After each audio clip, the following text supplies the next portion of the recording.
మామిడి పళ్ళ రుచులే కాదు, కపిల్ వారి 30 సంవత్సరాల నాణ్యత మరియు నమ్మకం. ఇరాన్లో అణు ఒప్పందం కోసం ఒకవైపు చర్చలు జరుపుతూనే మరోవైపు ఒత్తిడి పెంచే వ్యూహం అనుసరిస్తుంది అమెరికా. ఇరు దేశాల మధ్య ఒమెన్లో జరిగిన తొలి విడత చర్చలు ఫలప్రదమైనట్లు వార్తలు వచ్చిన కాసేపట్లోనే ఆ దేశం చుట్టూ అత్యాధునిక ఆయుధాలను మోహరించింది. అణు చర్చలు విఫలమైతే ఇరాన్ న్యూక్లియర్ స్థావరాలపై ఖచ్చితత్వంతో దాడులు చేస్తామని అమెరికా అధ్యక్షుడు డొనాల్డ్ ట్రంప్ నేరుగా హెచ్చరిస్తున్నారు. దీనికి ఇరాన్ కూడా ధీటుగా స్పందిస్తూ ప్రస్తుతం ఉన్న యురేనియం నిల్వలతో తాము తేలిగ్గా అణుబాంబును తయారు చేయగలమని చెబుతుంది. అమెరికా ద్వంద్వ వైఖరిపై విమర్శలు వస్తున్నాయి.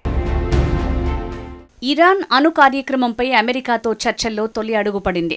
ఓమన్ రాజధాని మస్కట్లో జరిగిన పరోక్ష సమావేశంలో చర్చలను కొనసాగించాలని రెండు దేశాలు నిర్ణయించాయి. దీంతో దశాబ్దాలుగా రెండు దేశాల మధ్య కొనసాగుతున్న వివాదానికి పరిష్కార దిశగా మార్గం తెరుచుకుంది. పశ్చిమాసియాలో అమెరికా రాయబారి విట్కాఫ్, ఇరాన్ విదేశాంగ మంత్రి అబ్బాస్ అరాగ్చీలు మస్కట్ శివార్లలో ఓమన్ ఏర్పాటు చేసిన వేదికలో కూర్చున్నారు. ఇద్దరి అభిప్రాయాలను, ప్రతిపాదనల్ని మధ్యవర్తిగా ఉన్న ఓమన్ ప్రతినిధి ఒకరి నుంచి మరొకరికి వివరించారు. సమావేశం చివర్లో ఓమన్ విదేశాంగ మంత్రి సమక్షంలో విట్కాఫ్, అబ్బాస్లు కొద్దిసేపు నేరుగా మాట్లాడుకున్నారు. ఈ నెల 19వ తేదీన మళ్లీ సమావేశమవుతామని తెలిపారు అబ్బాస్ అరాగ్చీ. తదుపరి చర్చలు రోమ్లో జరగనున్నాయి. ఇరాన్, ఇటలీ అధికారులు ఈ విషయాన్ని ధృవీకరించారు. చర్చలకు మధ్యవర్తిగా ఉన్న ఓమన్ నుంచి అందిన వినతి మేరకు అంగీకరించినట్లు ఇటలీ ప్రధాని యాంటోనియా టజ్జనీ తెలిపారు. మరోవైపు Iran supreme leader Ayatollah Ali Khamenei కూడా చర్చలు సాఫీగా జరుగుతున్నట్లు ధృవీకరించడం విశేషం. ఈ చర్చలు ప్రారంభమైన కాసేపటికే ఆయన స్పందించారు. తొలి విడత చర్చలు సానుకూలంగానే సాగినట్లు వెల్లడించారు. చర్చలు మరీ అంత ఆశాజనకంగానూ మరీ అంత నిరాశావాదంగానూ లేవు అని పేర్కొన్నారు. సానుకూలం అనే పదం వాడుతూనే అమెరికాపై ఆయన అనుమానాలు వ్యక్తం చేశారు. దేశ వ్యవహారాలను చర్చలతో ముడిపెట్టొద్దని అధికారులకు సూచించారు. ఈ పరిణామాలపై సంప్రదింపులు, సలహాల కోసం ఇరాన్ బృందం ఒకటి ఇప్పటికీ రష్యాకు కూడా వెళ్లింది. ఇరు దేశాల తొలి సమావేశం తర్వాత అమెరికా అధ్యక్షుడు డొనాల్డ్ ట్రంప్ స్పందించారు. ఇరాన్ అణ్వాయుధాలను విడిచిపెట్టకపోతే ఆ దేశంపై సైనిక చర్యకు దిగుతామని హెచ్చరించారు. ఇరాన్ అణ్వాయుధాలను మర్చిపోవాలని, లేకపోతే ఆ దేశంలోని టెహరాన్ అణు కేంద్రాలపై సైనిక చర్యకు దిగుతామని పేర్కొన్నారు. న్యూక్లియర్ ఒప్పందానికి మేం వారితో చాలా దగ్గరగా ఉన్నాం. అయితే ఆ దేశం కావాలనే ఈ ఒప్పందంపై తాత్సారం చేస్తోందని తెలిపారు. ఇరాన్ తమను మోసం చేస్తున్నట్లు కనిపిస్తోందని ట్రంప్ వ్యాఖ్యానించారు. అమెరికాను తమ వైపుకు తిప్పుకోవాలని చూస్తున్నట్లుగా కనిపిస్తుందన్నారు. దీనికి ఇరాన్ కూడా ధీటుగా స్పందిస్తూ ప్రస్తుతం ఉన్న యురేనియం నిల్వలతో తాము కూడా తేలిగ్గా అణుబాంబును తయారు చేయగలమని హెచ్చరించింది. అమెరికా ఎదురుదాడులకు వెనకాడబోమని Iran supreme leader Ayatollah Khamenei సైతం తెలిపారు.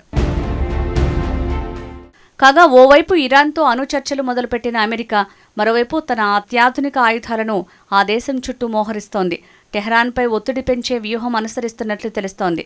వాస్తవానికి ఈ చర్చలు మొదలు కావటానికి ముందే అమెరికా తన రెండో aircraft carrier USS Carl విన్సన్ని ఈ ప్రాంతం వైపు నడిపించడం మొదలుపెట్టింది. దీంతో పాటు క్యారియర్ స్ట్రైక్ గ్రూప్లోని పటాలం మొత్తం అరేబియా సముద్రం దిశగా ప్రయాణం మొదలుపెట్టాయి. ఇక అమెరికా రెండో విమాన వాహన నౌక కార్ల్ విన్సన్ ఓమన్లోని సొకోత్రా ద్వీపం సమీపం నుంచి పనిచేయనుంది. ఈ నౌకతో పాటు ఈ గ్రూప్లో USS Princeton, USS Sterett, USS William P Lawrence ఉన్నాయి. కార్ల్ విన్సన్ నౌకపై F-35, F-18 విమానాలున్నాయి. వీటికి తోడు అమెరికా 5th ఫ్లీట్ కూడా దాడులకు సన్నాహాలు చేస్తోంది. దీని స్థావరం బహ్రెయిన్లోని మనమాలో ఉంది. ఇది ఎర్ర సముద్రం, గల్ఫ్ ఆఫ్ పర్షియాలో కార్యకలాపాలకు బాధ్యత వహిస్తుంది. ఇరాక్, అమెరికాల మధ్య అణు ఒప్పందం కోసం దశాబ్దానికి పైగా ప్రయత్నాలు జరుగుతున్నాయి. ఒబామా అధ్యక్షునిగా ఉన్న కాలంలో మాత్రం చర్చలు ఫలించాయి. 2015లో రెండు దేశాల మధ్య ప్రత్యక్ష చర్చలు జరిగాయి. అయితే డొనాల్డ్ ట్రంప్ మొదటిసారి అధికారంలో ఉన్నప్పుడు ఇరాన్తో సంబంధాలు అంతంత మాత్రంగానే సాగాయి. ఆయన అధ్యక్షుడిగా ఉన్న సమయంలోనే 2018లో అణు ఒప్పందం నుంచి అగ్రరాజ్యం వైదొలిగింది. టెహ్రాన్పై ఆంక్షలు విధించింది. అప్పటి నుంచి ఎన్నో ఏళ్లుగా పరోక్ష చర్చలు విఫలమయ్యాయి. ఈ క్రమంలోనే మరోసారి అణు ఒప్పందం కుదుర్చుకునేందుకు ట్రంప్ ఇటీవల సంసిద్ధత వ్యక్తం చేశారు. ఇరాన్తో చర్చలకు తాను సిద్ధంగా ఉన్నట్లు Iran supreme leader Ayatollah Ali ఖమేనీకి ట్రంప్ లేఖ కూడా రాశారు.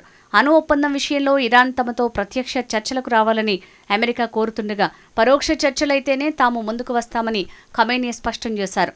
కాగా అమెరికాతో నిజమైన, న్యాయమైన ఒప్పందం జరగాలని టెహరాన్ కోరుకుంటున్నట్లు Iran supreme leader Ayatollah Ali Khamenei సన్నిహితుడు అలీ షమ్ఖానీ పేర్కొన్నారు. అమెరికా ద్వంద్వ వైఖరి కారణంగా ఈ చర్చలు ఎంతవరకు ఫలప్రదమవుతాయో చూడాల్సిందేనంటున్నారు విశ్లేషకులు.